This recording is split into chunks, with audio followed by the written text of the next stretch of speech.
Here is the former Prime Minister of Ukraine, Volodymyr Groysman, and he's joined on this interview by his interpreter, Yuri Botenchuk. Thank you very much, Yuri, for helping us, and thank you very much, Mr. Groysman, for agreeing to speak to all our viewers this evening. Mr. Groysman, we are talking on a day when there are reports that Ukraine has carried out an airstrike against Russia. And Russia is saying that Ukraine has carried out an airstrike at a fuel depot in the Russian city of Belgorod. As someone with an ear on the ground, can you confirm if this is true? Do you think it's true? Пане Гройсман, сьогодні ми говоримо в той день, коли Росія звинувачує Україну в нанесенні авіаудару по нафтобазі в Белгороді. Як той, хто знаходиться на місці в Україні, чи можете ви підтвердити чи спростувати цю інформацію? Вітаю, Арнаб. Дякую за можливість сьогодні поспілкуватися з вами. Ну, перше, що би я хотів сказати, що війну проти України розпочав режим Путіна, який кожного дня бомбардує українські міста і вбиває громадян України, просто людей, дітей. І це є справжнім геноцидом, який він розпочав у 21 столітті в центрі Європи. Це є факт, доконаний факт. Hello, Arnab. Thanks very much for this opportunity to talk to you this evening. First thing I would like to say is that this war was started by Putin, by his regime. He is killing peaceful people and bombarding peaceful cities, and this is really a genocide, and this is a fact. Що стосується офіційної позиції України, то, як заявив міністр закордонних справ, ми не можемо це не підтвердити, ні спростувати. As far as the official position of Ukraine about this airstrike is concerned, just like the foreign minister mentioned already, we cannot either confirm or reject this information.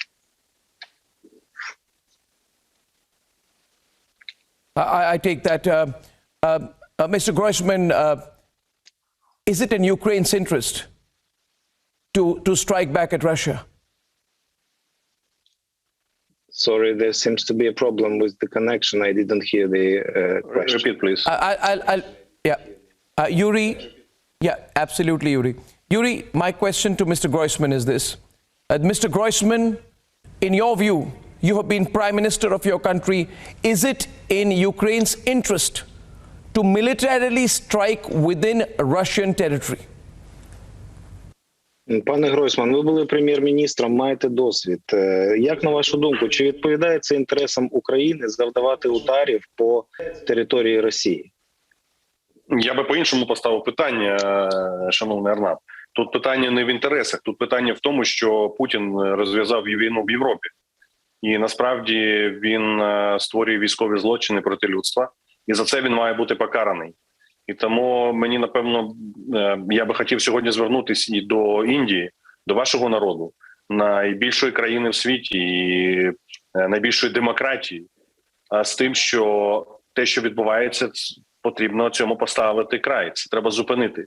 І весь демократичний світ має об'єднати зусилля. Тому наш інтерес України полягає в єдиному.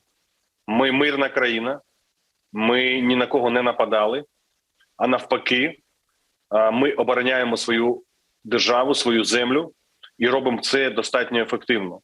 Але мова йде про те, що ми маємо привести до відповідальності і покарати Путіна. Давайте говорити про це і зупинити його. I would put this question in a slightly different manner, dear Arnab. The question is that Putin has started a war in Europe. He is committing war crimes in Europe. And I would also like to appeal to India as the biggest democracy in the world, because we all need to stop him together. And our interest is not about attacking. Our interest is in protecting our land. We didn't attack anyone, but we need to stop Putin together already now.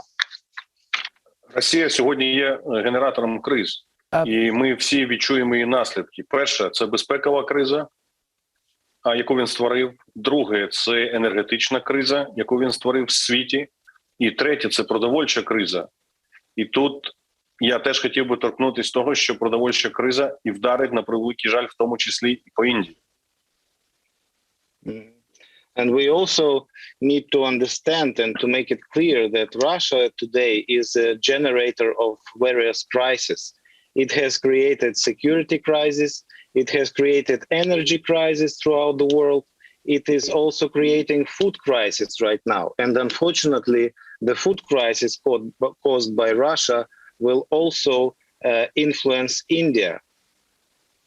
І людству потрібен мир. А мир можливо досягти в нинішніх умовах при досягненні 3 важливих речей. Перше – це закрити небо. Друге – це зупинити Китай, якщо він захоче надати підтримку російському вбивчому режиму Путіна, економічно або військово. І третє – треба зробити все, щоб позбавити Путіна влади, тому що він її використовує для масових вбивств і злочинів проти людства. Today humanity needs peace, and this peace can only be achieved through 3 clear things. First priority is to close the sky over Ukraine. Second priority is to stop China, to warn China that it cannot assist Putin if it opts to do so, because it's a criminal regime. And the third thing is to do everything to rid Putin from power, because he is an international war criminal. І економічні санкції, які були прийняті проти режиму, вбивчого режиму Путіна, вони мають бути тільки посилені. І тому його посланці, такі як такий же військовий злочинець Лавров, які відвідують сьогодні різні столиці. Я знаю про те, що він був в Індії, пропонуючи, чи не пропонуючи, а шукаючи рятівник. Я впевнений в тому, що Індія як демократія, глобальна демократія, має стати на сторону добра, а не потискати руку представнику диявола, яким є Путін. And that was also the reason for the economic sanctions to be in place against Putin's regime. I think those sanctions should be further strengthened, and his envoys, like Mr. Lavrov, who is also a war criminal, who is traveling around various capitals. I know that he has also been to India, and who is traveling around and looking for a helping hand. I believe that India, as a global democracy, should take the side of light and not give any help to criminal regime of Putin.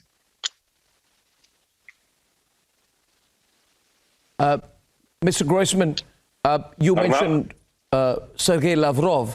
Mr. Lavrov, the Russian foreign minister, is now in New Delhi. He's right now in New Delhi, and he has said that a country like India can play a role of mediation. Do you think that is a possibility? Will that help? Пан Лавров зараз знаходиться в Нью-Делі, і він сказав, між іншим, що такі країни, як Індія, зокрема, могла би відігравати роль посередника. Чи ви думаєте, що це можливо? Саме головне, щоб не виконувати роль адвоката диявола.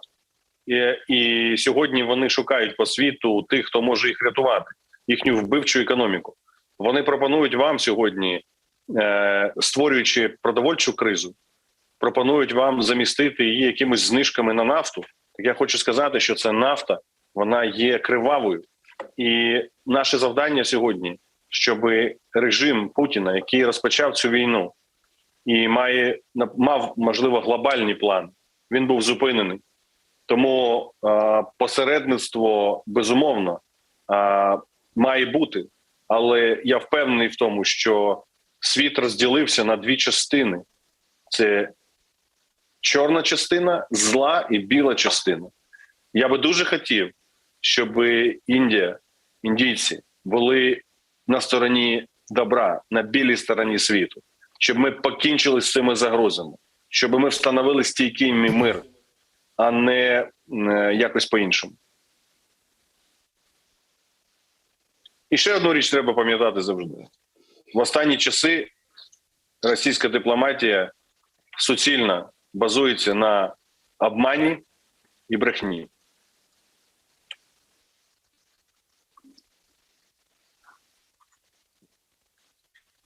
Yeah.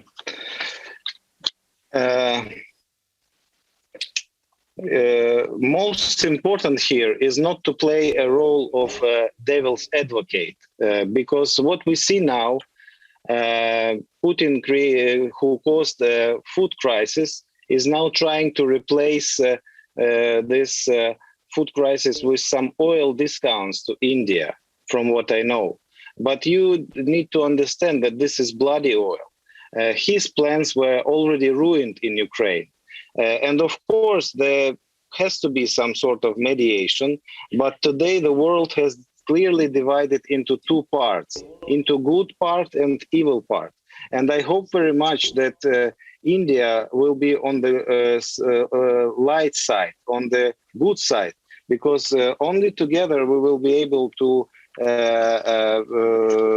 defeat Putin and to make a stable peace in the world. And one more thing which we should also bear in mind, that recently Russian diplomacy has always been based on lies. So this is not diplomacy, this is just a lie. Yes. Mr. Groisman, I'm very grateful to you for talking to me. Today is the 37th day. The death toll has increased, and the brave Ukrainians are fighting back. We stand with you, and every which way in which your message has gone out for peace will reach a lot of people across the world. I'm most grateful to you and to Yuri for helping us with this interview. Thank you, Arnab. Thank you.